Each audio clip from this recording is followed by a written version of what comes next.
오늘 저 유튜브를 찍으면서 저 7월 31일부터 공부한 거를 기록에 한번 남겨본다고 했는데, 그동안 이 유튜브를 좀 찍지 못한 것 같습니다. 그래서 그동안 또 뭐 공부는 계속 했었는데, 공부를 무엇을 했는지 기록을 좀 남겨보려고 합니다. 다 외울 수가 없어가지고, 뭐 공부했는지 좀 적어가지고 입력을 좀 해봐야겠습니다. 일단은 중개 시스템 같은 거는 뭐 수업 시간에 하기도 했지만, 또 한 번 들어갖고 수업이 한 번 들었다고 해서 뭐 머릿속에 다 기억이 남지 않기 때문에, 이 중개에 관한 뭐 이런 것들, 뭐 처음에 중개할 때 매물 접수하고 뭐 가계약하고 뭐 잔금 치고, 뭐 예를 들어 뭐 이런 식의 무엇을 단기별로 해야 되나, 이런 거는 공부를 좀 했었고요.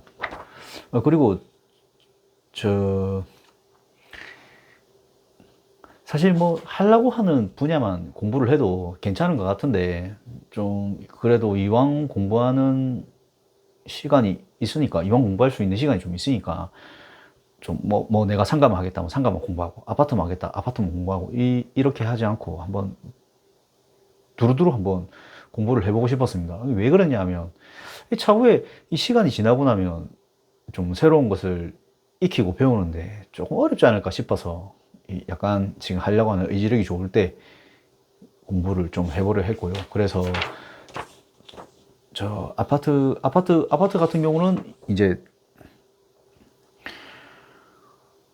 이 아파트는 진짜 이 뭐 다 똑같이 생겨갖고 이 뭐 설명할 게 없어가지고 참 고민을 많이 했습니다. 이게 뭐 예를 들어서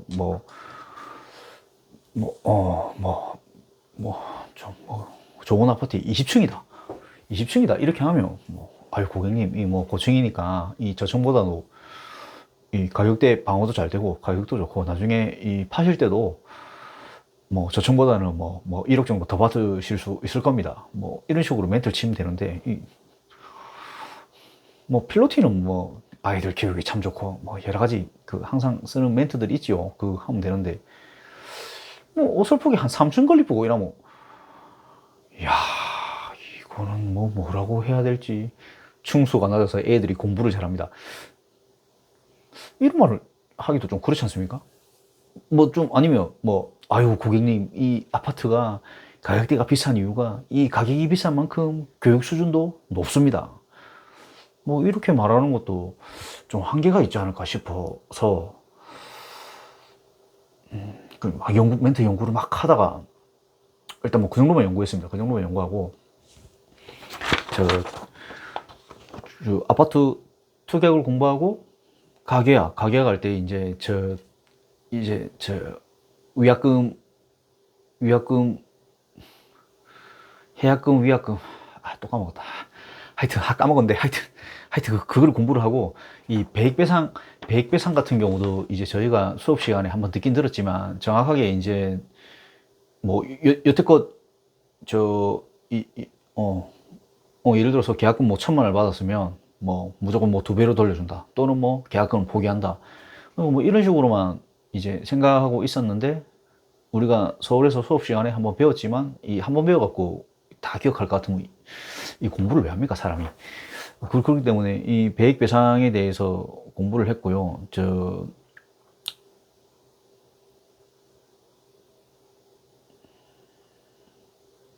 그 뭐냐? 또 까먹었네. 그 1.78, 22% 떼고,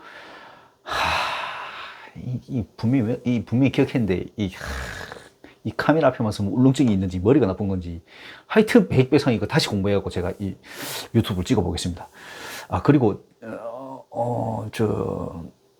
상가, 상가 같은 경우는 이제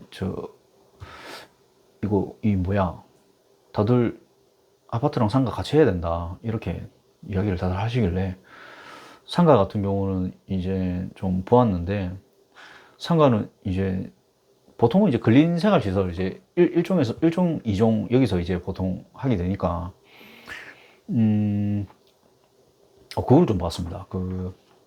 요 봤던 게 좀 적어놨는데, 예를 들어서 이제 근린 1종에서 2종으로 갈 때, 또는 2종에서 1종으로 갈 때 특별 관리를 하게 된다라는 걸 공부했었고, 그냥 뭐 이게 같은 그거니까 그냥 바로바로 되는 거 아닌가 했는데, 1에서 2, 2에서 1로 갈 때는 뭐 특별 관리 대상, 이런 게 있다고 합니다. 이런 게 있어가지고, 예를 들자면, 1종만 되는 거, 목욕탕하고, 뭐 있더라? 하여튼 목욕탕하고 뭐 있고, 2종만 되는 거는 이제 뭐 학원, PC방, PC방 하고, 하여튼 2종만 되는 게 몇 개가 있는데, 그거를 보면서, 2종 이제 하고, 1종 근린 생활시설에 뭐 매물이 나와 있는데, 내가 이제 학원을 하고 싶다. 학원을 하고 싶은데, 이제 학원은 무조건 2종 건생으로 등록을 해야 되니까, 이 같은 경우 이제 확인을 할 때, 이 중개사가 이렇게 컨설팅 하듯이 얘기하지 말고, 이 매수인한테, 요거 허가 나는지 확인해 보세요. 이런 식으로 꼭 중개를 해야 된다는 거, 이런 거를 배웠습니다. 그리고 공부할 때 이제 뭐 승계가 되는 이 상가에도 이제 이 대인, 그러니까 대물 말 그대로 물건을 말하는 거고, 대인은 이제 뭐 사람을 얘기하는데, 물건 같은 경우는 같은 업종을 이제 승계받을 수 있는 이런 내용을 봤었고, 대물 같은 경우는 사람이 바뀌는 거니까, 이 승계가 되지 않는다. 뭐 예를 들어서, 뭐 학원 선생님, 또는 뭐 의원 선생님, 선생님이 승계하는 거는 말이 안 되니까, 그거는 자격증, 면허증으로 하는 거니까, 그런 부분을 또 봤었고, 그리고 건축물 총량제가 이제 집합 건물에 있는데, 예를 들어서 뭐,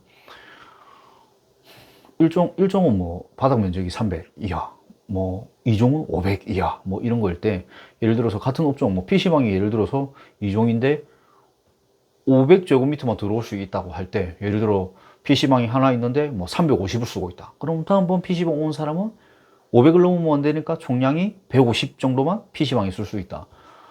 뭐 이게 이제 뭐 바뀌었다고 합니다. 한 뭐 10년 전에 바뀌었다던가, 공부를 하면서 이제 이 소유자별로, 그 소유자 A가 PC방 500, 소유자 B도 PC방 500, 뭐 이런 식으로 바뀌었다고 해갖고, 이런 거 같은 경우는 이제 중개를 할 때 혹시나 이제 뭐 다 물론 뭐 저 빼고 다 알겠죠. 저 빼고 다 아는데, 뭐 이런 같은 경우는 잘못하면 중개 사고 날 수 있으니까, 또 이런 거 있고, 또 저희 같은 경우는 또 이제 이 부동산을 중개하면서도 책임을 지는 이 직업이 아니고 중개를 하는 직업이기 때문에, 이 주택을 할 때는 좀 대출 같은 경우는 우리가 좀 개입하지 말고, 대출은 이 상담사를 연결시켜줘서 매수인이 꼭 확인할 수 있도록, 그 다음에 상가 같은 경우는 인허가 같은 경우 내가 다 책임지겠다, 중개사인 내가 책임지겠다, 허가를 받아주겠다, 이런 거는 하시면 안 되고, 매수하는 분한테 요거 꼭 전화하셔가지고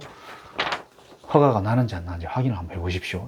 이런 것들을 배웠습니다. 그거 배우고, 그리고 이제 또 토지, 이제 요 전에 부르고 있었던 토지 같은 경우, 이제 토지 딱 샀는데 이 도로 지분 없어가지고 나중에 막 건물도 못 올리고 막 이렇게 보면 막 골치 아프니까 도로 지분을 확인해야 되는데, 저 같은 경우도 사실 이게 사람이 기억 속에 알고 나면 당연한 그건데, 저도 예전에 이 썩은 빌라, 썩비리, 썩었다는 표현이 좀 그렇지만 보통 썩비리라고 하니까, 썩비리를 샀을 때 안 보고 샀어요. 안 보고, 얘가 썩비리가 물이 새는지 뭔지, 그때 부동산이 한참 불탈 때 안 보고 샀는데, 이거를 나중에 이제 관리비를 딱 내려니까 관리 주체가 없어가지고, 암만 찾아봐도 전화번호도 없고 연결되는 데도 없고 사람이 사는지 안 사는지도 잘 모르고, 이래서 애먹었던 경우가 있는데, 한 1년 정도 지나고 그 거래했던 중개사한테 전화를 하니까 본인도 모릅니다. 관리가 어떻게 되는지.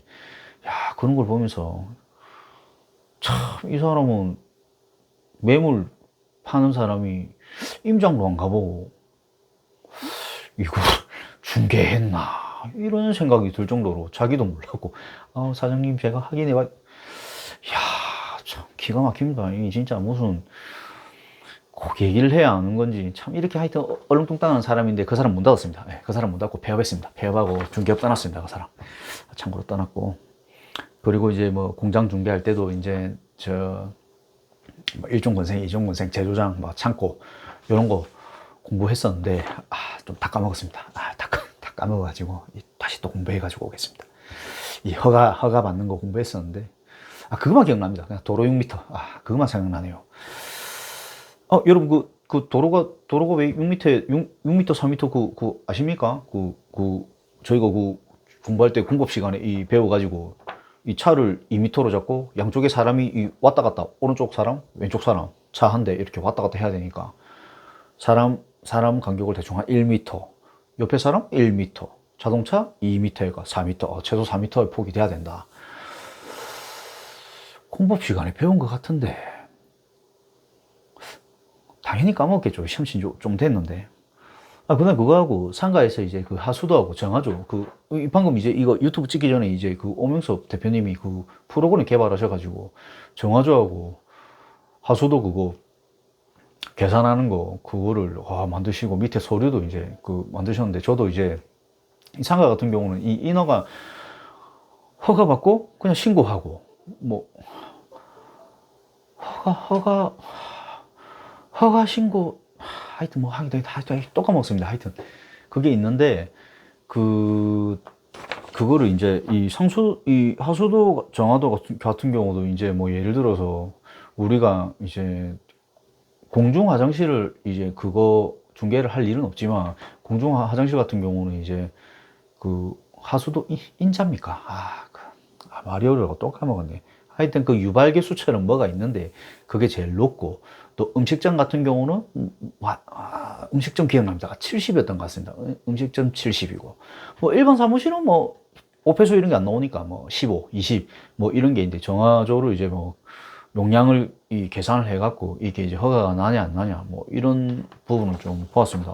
이런 거는 사실 좀 몰랐던 부분입니다. 이거는 그냥 상가는 허가를 받고, 업종 허가 받고 뭐 된다 안 된다 이런 식으로 하면 끝날 줄 알았는데, 이 폐수가 얼만큼 나오냐 안 나오냐에 따라 이 허가가 되냐 안 되냐, 이런 거는 좀 상상치도 못한 그건데, 공부하고 나서 생각해 보니까 하긴 뭐 이 음식점 24시간 돌리면 폐수가 많이 나오면 그만큼 뭐 정화를 하는 것도 뭐 필요하고, 이 하수도였습니까? 하수도도 뭐 분리식 하수도가 있고 뭐 하여튼 봤네. 그거는 계속 공부 중이니까 공부를 좀 더 해가지고 오도록 하겠습니다. 그리고 대충 뭐 이 정도 공부했네요. 공부는 뭐 이 정도 했고, 다음 내일은 이제 공부가 조금은 되고 있으니, 왜 여러 가지를 공부하는지에 대해 유튜브도 한번 기록을 남겨볼까 합니다. 뭐 사실 뭐 재개발 하고 싶어 했고, 뭐 재개발 좀 여건이 좀 안 될 것 같으니까 뭐 공장 토지가 주위에 너무 이 여건이 좋다 보니까 공장 토지를 생각을 하고 있는데, 뭐 공부는 뭐 다 하고 있습니다. 뭐 단독주택이든 뭐 아파트든 상가든 공장이든 다 하고 있습니다. 왜 다 하고 있는지는 내일 한번 기록도 한번 남겨보고요. 그리고 또 분명히 이 생각을 중개대상모를 뭘 할 건지 한 달 전에도 고민해보고 2달 전에도 고민을 봤는데, 조금씩 기록해보는 것도 좋을 것 같습니다. 그만큼 또 얼마큼 성장했나 이런 것도 보고 좋을 것 같네요. 아무튼 일단 오늘 공부 보고는 일단 여기까지 하고, 다음 시간에 또 이 보고로, 새로운 보고로 또 찾아뵙겠습니다. 이상입니다.